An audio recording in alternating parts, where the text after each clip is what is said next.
The world as it is, who we are according to Aristotle.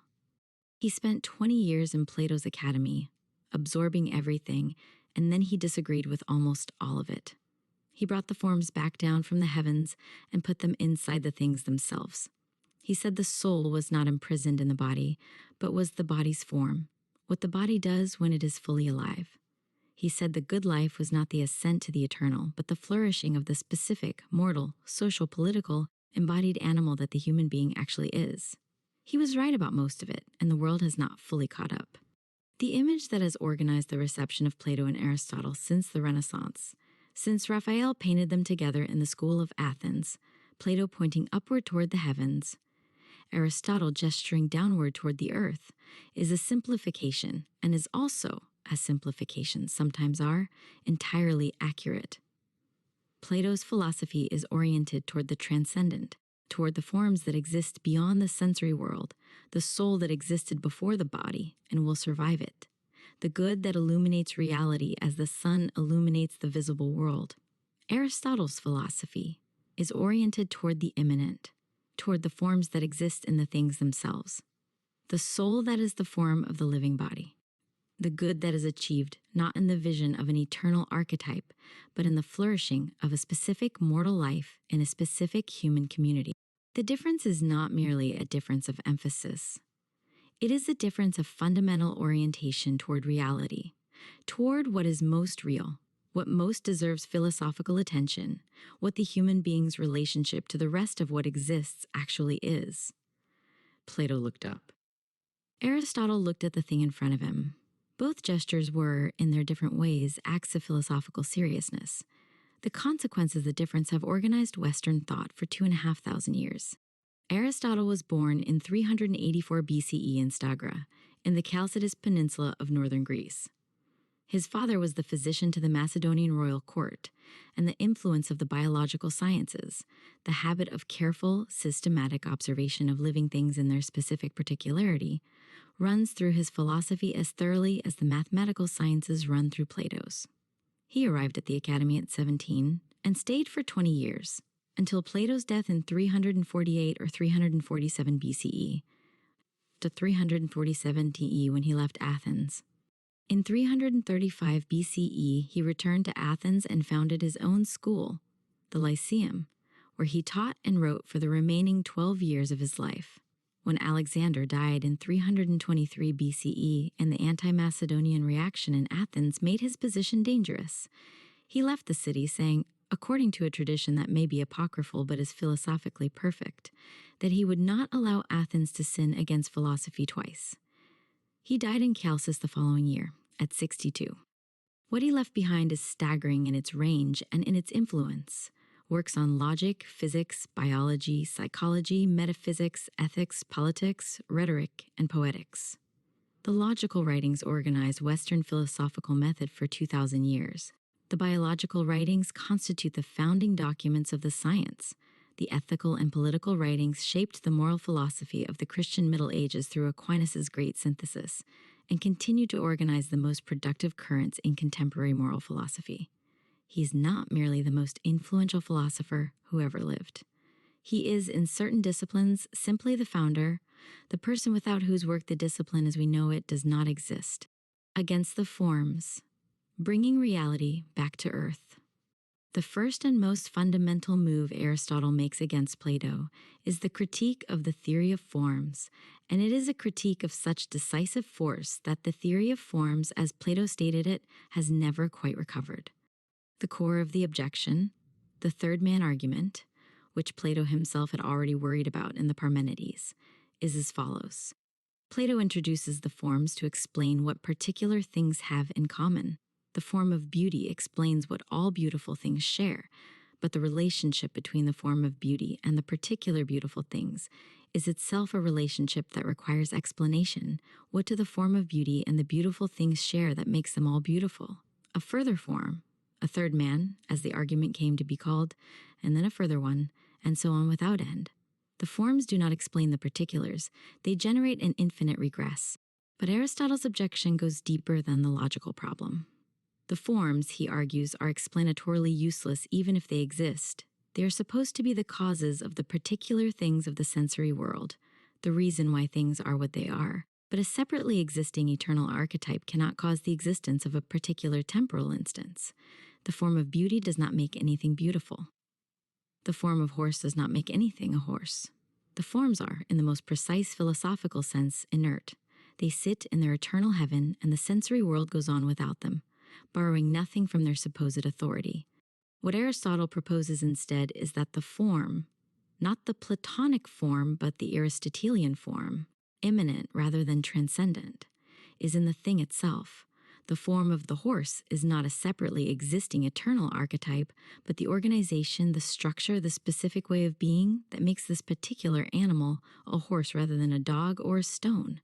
The form is what the thing does, how it functions, what it is for, and it cannot be separated from the matter it organizes except in thought, as an abstraction, not in reality.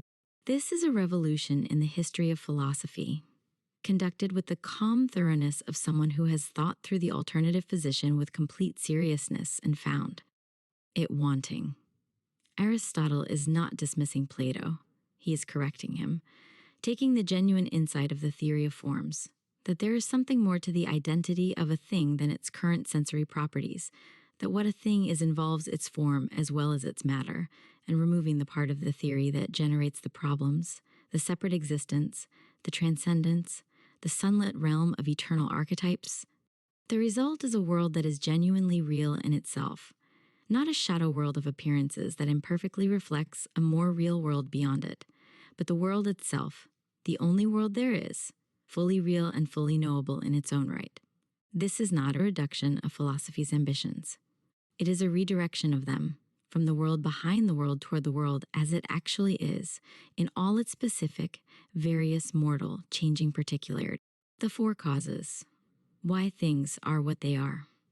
Aristotle's account of causation, the doctrine of the four causes, is one of the most useful analytical tools in the history of philosophy, and its usefulness has survived the specific natural philosophy in which it was embedded into the contemporary world, where the questions it was designed to answer remain as live as they ever were. A complete explanation of anything, Aristotle argues, requires answers to four questions. What is it made of? The material cause. What is its form or structure? The formal cause. What produced it? The efficient cause.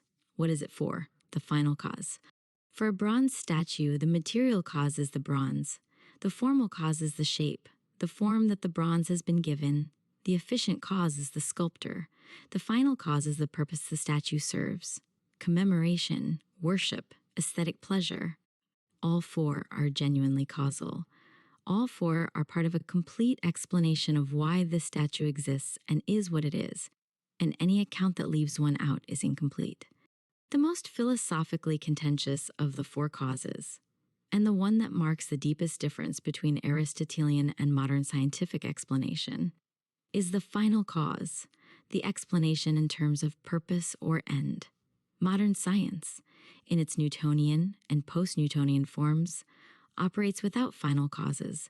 The universe is explained in terms of efficient causes, forces, interactions, mechanisms, and material and formal causes, mass, charge, structure. But the question of what things are for is not a scientific question. It is the question that science has most deliberately excluded from its domain, on the grounds that the attribution of purpose to natural processes is an anthropomorphic projection rather than a genuine feature of nature. Aristotle disagreed, and the disagreement is not obviously wrong. Living things, organisms, behave in ways that are most naturally described in terms of purpose. The heart pumps blood in order to circulate oxygen. The eye perceives in order to guide action. The plant grows toward the light in order to photosynthesize. The in order to is not merely a convenient shorthand for a more fundamental mechanical explanation. It is, Aristotle argues, a genuinely explanatory category, the kind of explanation that is irreducible to efficient causation because the thing's behavior is organized around an end that the efficient causes alone do not determine. This is the argument that contemporary philosophy of biology has been having with itself, with increasing sophistication and without decisive resolution, for the past half-century. Aristotle identified the question with a precision that the subsequent 2.5 millennia of reflection have not made redundant. The soul as form, what it means to be alive. The Aristotelian account of the soul, developed in the De Anima, one of the most rigorously argued and most consequential texts in the history of philosophy, is the place where the disagreement with Plato is most direct and most philosophically productive. Plato's soul is a separately existing entity, immortal, immaterial, temporarily imprisoned in the body, genuinely itself only when separated from the body's confusions. The body and the soul are two different things, related as the prisoner is related to the prison, or, in a more benign image, as the sailor is related to the ship. Aristotle's soul is the form of the living body, not a separately existing thing but the organization, the structure, the specific way of functioning that makes a living body alive. The soul is what the body does, perceiving, moving, desiring, reasoning, growing.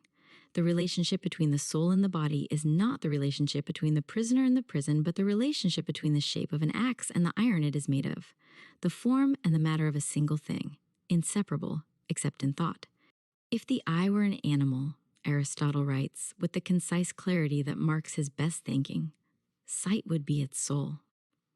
The soul of the eye is the capacity for sight, what the eye does when it is functioning properly, what it is for. The soul of the human being is the complex of capacities that constitute human life. The capacities for nutrition and growth that we share with plants, the capacities for sensation and locomotion that we share with animals, and the capacity for rational thought that is specifically and distinctively human. This account has consequences that Aristotle draws with complete consistency. The soul does not pre-exist the body and does not survive the body's death. The soul is what the living body does, and when the body ceases to live, the soul ceases to be, as the shape of the axe ceases to be when the iron is melted down. Death is not a liberation. It is simply the end of the specific form of being that the living body constituted. The consequence is bracing. There is no Platonic consolation available, no immortal soul that will eventually return to its eternal home, no previous existence in which the forms were seen, directly and now dimly remembered. No metaphysical guarantee that the person who has lived well will be rewarded beyond death. The human being is mortal all the way down, and the good life must be achieved, if it is to be achieved at all, within the conditions that mortality imposes. This is, in its way, the most honest position in ancient philosophy, more honest than Plato's consoling dualism, more honest than the Stoic account of the soul as a fragment of the universal logos that will eventually be reabsorbed into it. It is also, for exactly that reason, the most demanding. It places the entire weight of the good life on the specific mortal life being lived, with no transcendence available to redeem what the mortal life fails to achieve. Eudaimonia. The flourishing that is the point.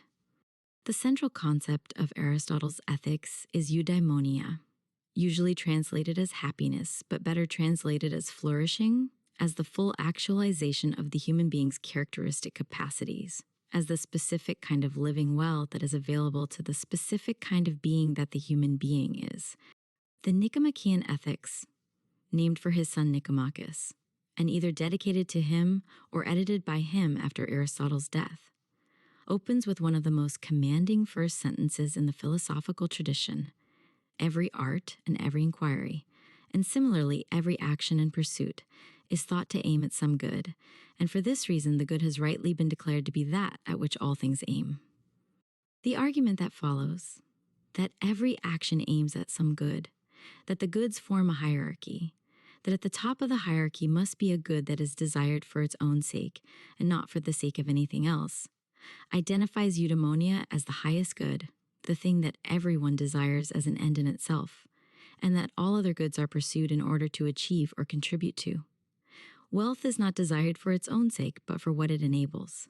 Health is not desired for its own sake, but for what it makes possible. Even pleasure, which might seem to be desired simply for itself, is desired as a component of the good life rather than as its whole content. Eudaimonia is not a feeling. This is the point that distinguishes Aristotle's account from most modern accounts of happiness, which understand happiness primarily as a subjective state, a feeling of satisfaction or pleasure or contentment that the person who has it experiences as such.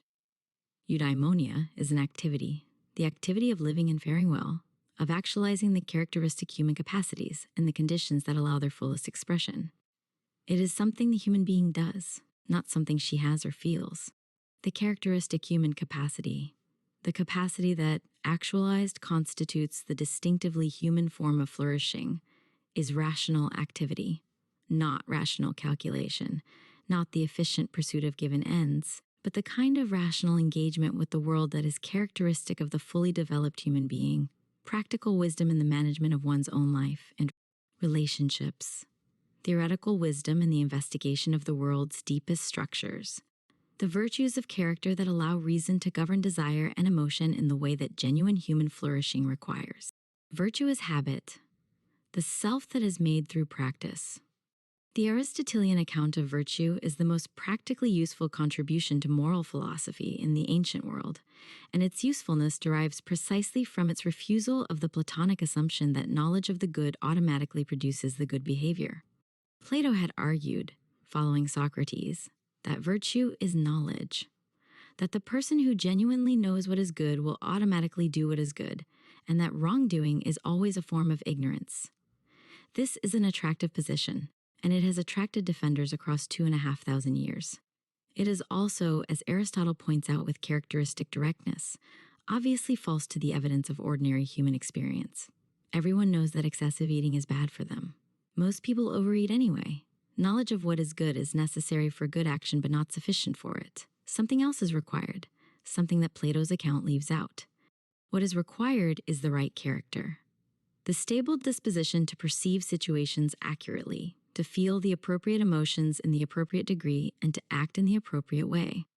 This disposition is what Aristotle calls virtue, arit, and it is not an innate quality but an achievement, something produced by the repeated practice of virtuous actions until the actions become habits and the habits become character.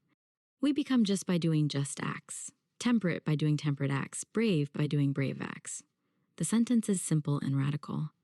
The self is not given. It is made through the specific pattern of choices and actions that constitute a life. The person who acts courageously, repeatedly, in situations that call for courage becomes courageous, not merely performs courageous actions, but acquires the stable disposition that constitutes genuine courage. The person who acts justly, repeatedly, becomes just. The person who repeatedly chooses the cowardly or the unjust course becomes a coward, becomes unjust, not as a moral judgment, but as a psychological description of what the repeated choices are doing to the character that is doing the choosing. This is the insight that every teacher and every parent and every person who has tried to change her own behavior knows to be true, that the self is, within limits, plastic.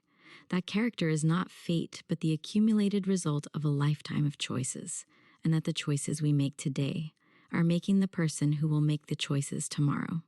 The habits of attention and action and response that we build over time are not merely behaviors, but the formation of a self, the progressive actualization of a character that becomes eventually genuinely ours. Virtue is a disposition to hit the mean between excess and deficiency, between too much and too little of the relevant emotional response or action. Courage is the mean between cowardice, too little, and rashness, too much.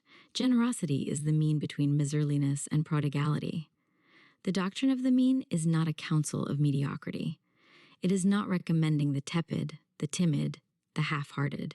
The mean is relative to the situation and the person, and in extreme situations it may be very far from the moderate in any absolute sense. The courageous soldier in battle is not being moderately brave. She is doing exactly what the situation requires, which may be something that looks, from outside, like extraordinary fearlessness. The political animal. The self that needs others. Man is by nature a political animal. One of the most famous sentences in the history of philosophy, and one of the most misread. The usual misreading takes political to mean something like interested in politics or naturally inclined to political life, and the claim seems to be about a specific human preference. This is not what Aristotle means. Zoon politikon, the political animal, is the animal whose specific form of flourishing requires the polis, the city-state, the organized community of free citizens who share a common life and a common understanding of justice. The claim is not that human beings like politics. It is that the full actualization of the human capacity for rational and social life, the achievement of eudaimonia, requires a specific kind of social environment, one in which the human being can exercise the virtues, develop genuine friendships, participate in the common deliberation about the good that politics, properly understood, consists of. The person who lives outside the polis, who needs no community, who is self-sufficient without the social, is, Aristotle says, either a beast or a god, not a human being. The human being is constitutively social, constituted in her specifically human nature by the social relationships and the social institutions that make the exercise of the human capacities possible. Strip away the polis, the community, the laws, the shared understanding of justice and the good, and you do not get a freer human being. You get a diminished one, a being who cannot exercise the specifically human virtues, who cannot achieve the specifically human form of flourishing, who is less than what the human being is capable of being. This is the deepest disagreement between Aristotle and the tradition that, in the modern period, produced the social contract theorists, and then the libertarians, the tradition that imagines the individual as naturally prior to the community as a construction of pre-social individuals who come together for mutual benefit. For Aristotle, this imaginary pre-social individual is not a human being. It is a fiction, a useful fiction for certain purposes, but a fiction nonetheless. The human being is always already social, always already constituted by the relationships and the institutions and the shared understandings that the social life requires and produces.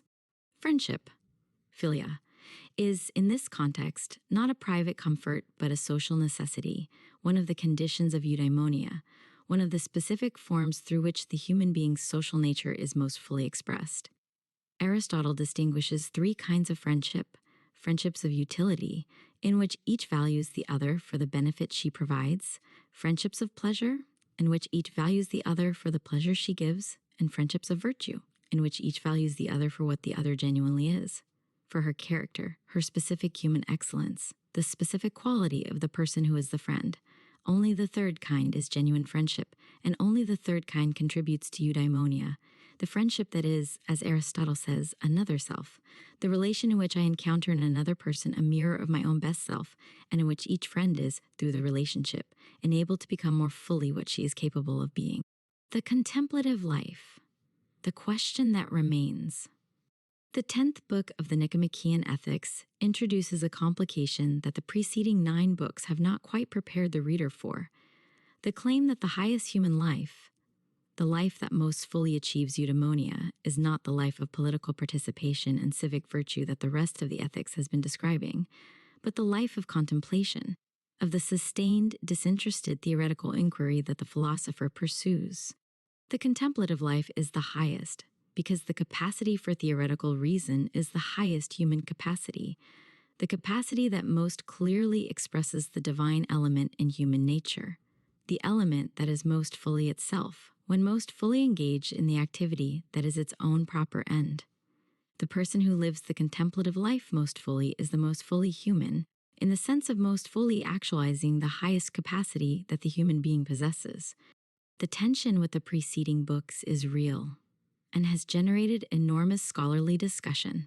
The ethical life, the life of civic participation, virtuous action, practical wisdom, genuine friendship, is the best life for the human being as a social and political animal. The contemplative life is the best life for the human being as a rational being with a divine element. Aristotle does not quite resolve the tension, and the failure to resolve it is philosophically honest. These are two genuine goods, and the claim that one completely overrides the other is not one that the evidence of ordinary moral experience supports. He was, by his own practice, both. He engaged in the life of civic participation, advising kings, founding a school, participating in the intellectual life of Athens. And he contemplated the biological investigations, the logical treatises, the metaphysics, the sustained theoretical engagement with the deep structure of reality. The life that held both was, in practice, his own, and the tension between the two that the Nicomachean Ethics leaves unresolved was the tension he lived with. who we are. According to Aristotle, we are form matter composites, not souls temporarily imprisoned in bodies, not consciousnesses floating in a physical world, but unified beings in whom the form and the matter are inseparable, in whom what we are is constituted by both what we are made of and how we are organized, and in whom the form is not the imposition of an external archetype, but the specific way of being that is ours. We are mortal, all the way down. The soul does not pre-exist the body, does not survive the body, is not on its way back to an eternal home. What we have is this life, this specific, embodied, temporal, mortal life in this specific community with these specific relationships and these specific opportunities for the exercise of the virtues that constitute our characteristic form of flourishing. The consolations of Platonism are not available. The demand is to make something of what is actually available within the conditions that actually obtain. We are social and political animals, constituted by our social relationships, incapable of the full actualization of our human capacities outside the community that makes those capacities possible, genuinely ourselves only in the context of the friendships and the civic relationships and the shared institutions that are not the conditions of an independently existing self, but the medium in which the self comes to be. We are beings of habit and character, not fixed by nature, but shaped by the accumulated choices of a lifetime, capable of becoming courageous or cowardly, just or unjust, generous or miserly, by the repeated practice of the actions that constitute these dispositions. The self is not what we are given, but what we make of what we are given, and the making happens in the specific texture of the specific daily choices that most of us, most of the time, do not recognize as the moral work they actually are. We are rational, not in the sense of being always calculating or always correct, but in the sense that the capacity for rational engagement with the world is what is most distinctively ours, what most fully expresses our nature when most fully actualized, what eudaimonia consists in when most completely achieved. And we are, finally, beings for whom the question of the good life, of what human flourishing actually consists of, what the specific form of excellence available to the specific kind of animal we are, is the most important question, more important than the Platonic question of what lies beyond the world, more important than the pre-Socratic question of what everything is made of. The question is here, in this world, in this life, in this community, with these people.